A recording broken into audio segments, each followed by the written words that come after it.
stepping into fate. There is no time to waste. I've got that lightning inside me. This is how legends are made. So welcome to the first episode of Mission Focused Mindset. It's a new podcast that Ronnie and I, John, are starting. And we're going to tell you guys a little bit about why we're doing this and how our relationship has grown and evolved into starting out on this new venture. Go ahead and tell about what you do. So basically, going on 3 years now, I started, me and my wife, Body Performance. It's a sport performance, small group, one-on-one personal training facility. We focus on athletic development and aesthetics. As we grew, probably about a year in, me and John know each other from high school. We grew up together. He's a little bit older than me. But as the gym grew, slowly he started branching off more into nutrition and bodybuilding. And I really liked just the fact that he was able to stay disciplined and follow a strict diet. And I knew a lot about training, having the gym, but my diet wasn't on point. So as he started doing more and more shows, I think it was probably around your second show. Yeah. You came down to the gym. Yeah. You came out to the gym. We got a crazy massive arm pump in. Still remember it. I was like 207 pounds sick. Took like 20 pictures. But that kind of started our relationship. And even then, we talked probably, like every couple weeks just on Instagram maybe. But we never really worked out again. I'm trying to think back to like how everything really started. I've loved sports and fitness and working out all my life, and then I played soccer through college, and I was into lifting throughout college, but always felt a little bit limited because I was still in soccer. And we'll get into some of these myths in future podcasts, but I was like, there's a lot. I can't put on sides because I'm like running so much and stuff. But anyways, that snowballed into after college, and I was done with soccer. I went really hard into the lifting and training and trying to learn a bunch of stuff and starting to take it to the next level and getting serious about. For me, it started out as I want to look jacked and lift heavier weights. So there's a lot more meaning that has come along behind that too. But that's where I started, and then started an Instagram and saw other people that were doing fitness stuff, and I'm like, oh dang, Ronnie's making big moves with fitness stuff too. So we ended up linking up, and that's when he mentioned that I came up to his original gym and got a crazy arm pump, and here we are, 3 years later? About 3 years, yeah. So, and the relationship's just kind of grown. At first, it was just hitting up every probably 2, 3, maybe even 4 weeks would go by, and we'd get like a chest workout, or he'd come in and try out some new equipment. But really, once we got our new location, it became a little more than that. As he kind of developed his career and really started falling in love with nutrition, he reached out more, not really like as a mentor, but just for some business insight, because here we did have the gym and we're growing pretty quickly. Every 6 months we've been able to expand. So he just wanted to know kind of like the groundwork. I helped him lay the foundation, or just show him like what's possible and what it takes to actually go ahead and start something. You can talk about it all day, but at some point you actually have to take steps and go forward, or you got to just say, yeah, this isn't for me. And John's been going with it. His nutrition's growing, best nutrition coach in the game. And we've been talking, we've had a lot of ideas, but we've been talking about doing a podcast for a while, because every time we work out, it's like a 6-hour ordeal. So we figured we got good ideas. There's a lot of people our age, younger, even older than us, that they have the desire and the push to go ahead and do something. They just don't really know how, or they don't know that it's realistic, or even where to start. And hopefully this podcast, as the episodes keep stacking up, it can give you motivation, but also guidance on what it takes as far as being a business owner, the mindset that you need going forward, and the types of people that you have to surround yourself with for it to even work. So yeah, and to add on to that, this is something that if you want to make it in business and be like self-reliant and not depend on just being an employee, then these are like necessities. But also you can apply this to, I mean, there's nothing wrong with being an employee, but you can just apply to different aspects of your life to make yourself the best in certain areas. Say that's being like the best husband, or like just something that you take pride in and want to push yourself and add like self-meaning or purpose to your life, and do something great with it. Yeah, going a little bit further on that, this podcast really started because other than John, there's not a lot of people out there that even I can really lean on to bounce business ideas back and forth. Or like my mom, she's listened to a million ideas. It drove her crazy. My wife, same thing, and she does the business with me. My brothers and sisters, they've heard it nonstop. But it's nice to have someone that's actually maybe not the exact same field, but has the same passion to go out and start something. You kind of can feed off that energy, or just it's like a mental break, because you can get a lot of those thoughts out, not just on paper, physically get them out and get a reaction from someone, but it's not just them listening. They're going to soak it up and feed off of it and give you some of their thoughts and ideas back, and you can kind of gauge if it's a good idea or if it's the right idea, or you're going down the right path, because they've had some of the same obstacles and struggles, because they're actually trying to do something as well. So it's not just talking to someone that's listening but can't really relate. If you can find someone that you can lean on and help push each other and hold each other accountable, it can take you pretty far. And that's something that Ronnie and I were actually talking about recently. Is I came across something on the internet. It was a good podcast talking about the importance of who you surround yourself with, and that message kind of encompassed how our relationship has come to be. And when you like hit certain levels and you really want to keep making changes and evolving and get to that next level, something that some people overlook or might hold them down or slow their progress or put like a ceiling on what they can achieve, is by surrounding themselves with the wrong people, the wrong mindset. It doesn't mean they're bad people, but it can be people that just don't reflect that energy for you to take things to the next level. Or they might have a more conservative mindset, which is nothing wrong to surround yourself with people that have different ideas or different opinions, but it can become an issue when you have a dream that gets downplayed or rationalized. Even if they have a good point, sometimes you need to pursue that dream to fail and learn and have that experience, and that puts you in a position that it's unique because you can grow off that, and nobody else has that experience and that failure and that lesson learned in the same fashion that you did. Right. And if it's not their dream, they're never going to be able to see that the benefit outweighs the cost, right? So for me, I dropped out of college going into my senior year. I told everybody I was going to be a personal trainer and I'm going to start my own business. I probably had 20 phone calls between my mom, my brother, my sister, and it all came from a good place, but all of them told me not to do it. It's stupid. I'm almost done with school. Finish, get a job in your field, start making money.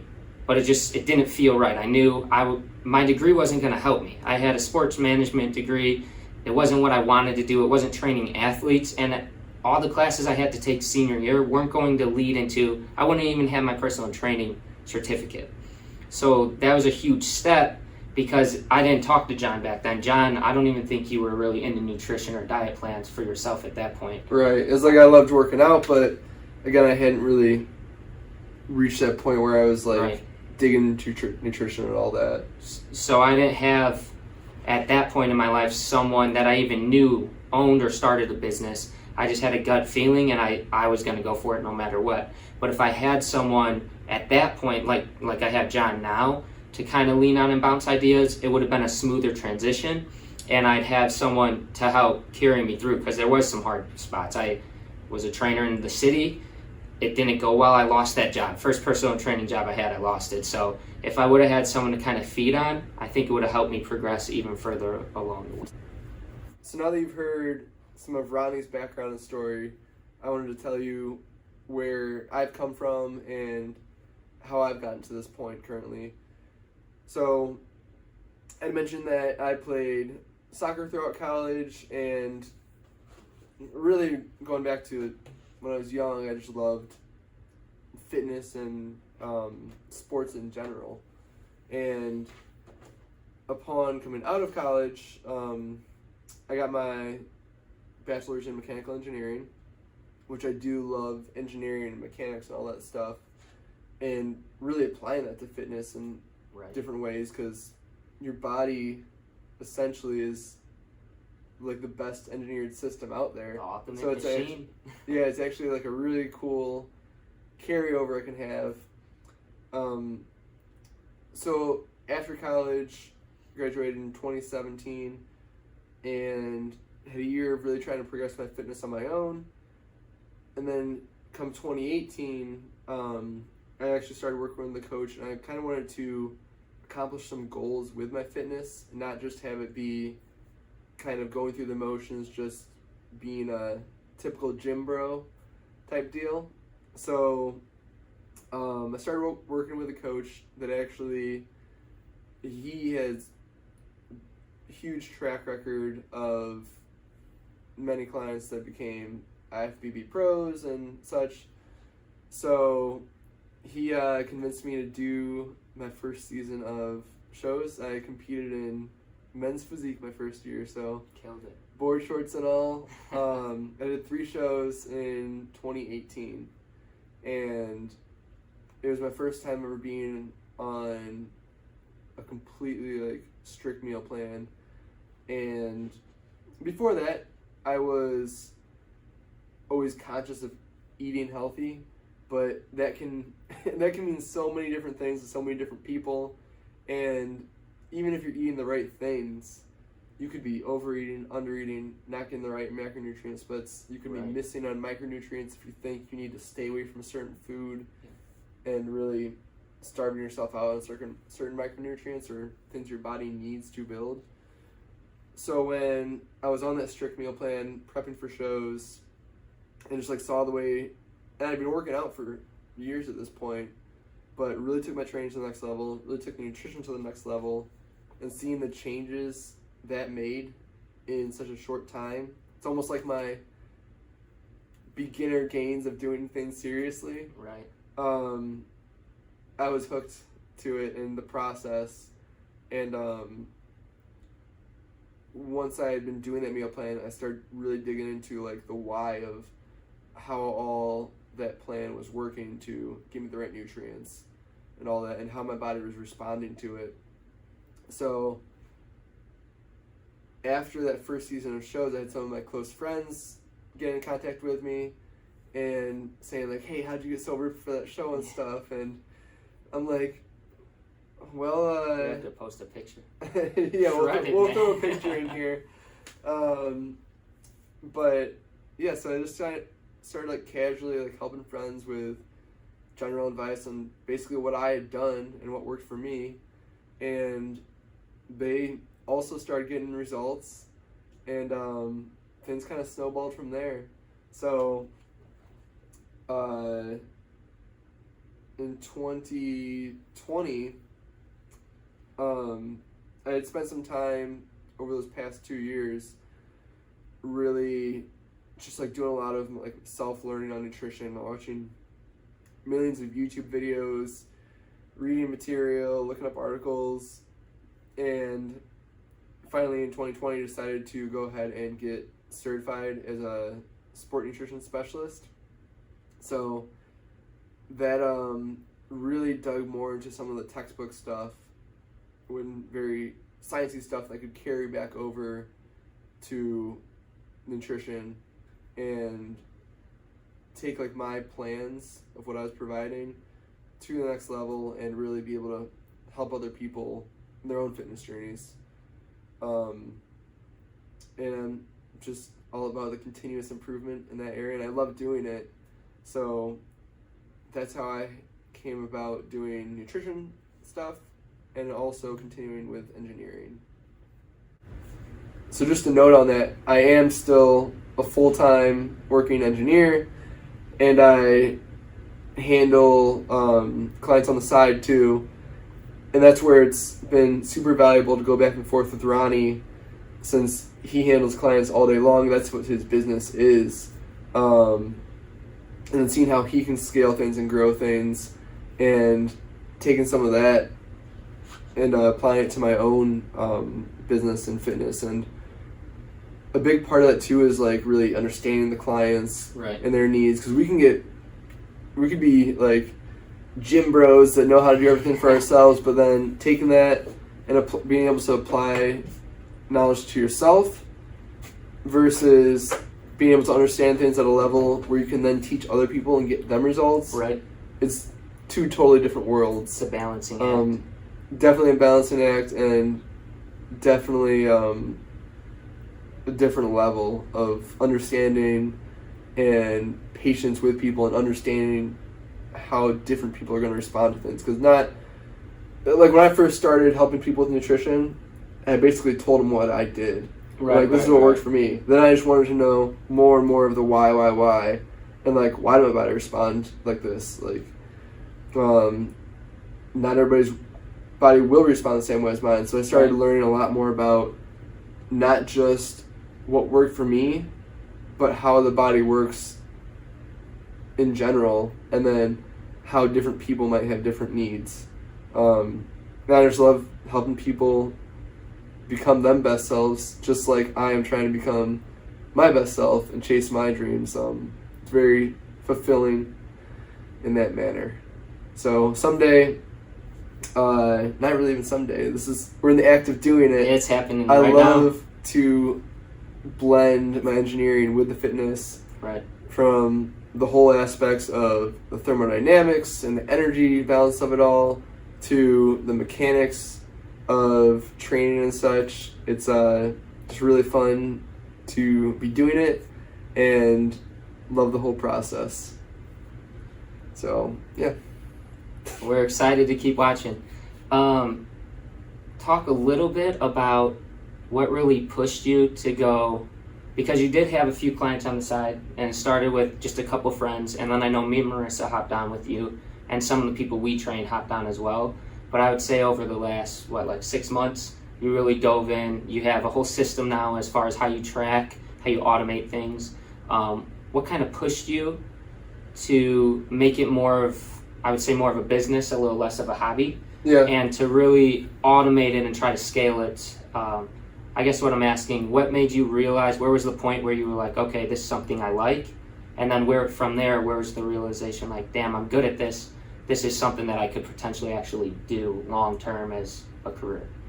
Yeah, so there's a few levels to that, and first start out with like my close friends coming to me and asking for help. They'd seen what I was able to achieve, and I'm like, yeah, sure, like I'll tell you what I'm eating, like how much cardio to do, and I can just like kind of teach you through it and show you how to continuously make changes to keep up with the progress you're making.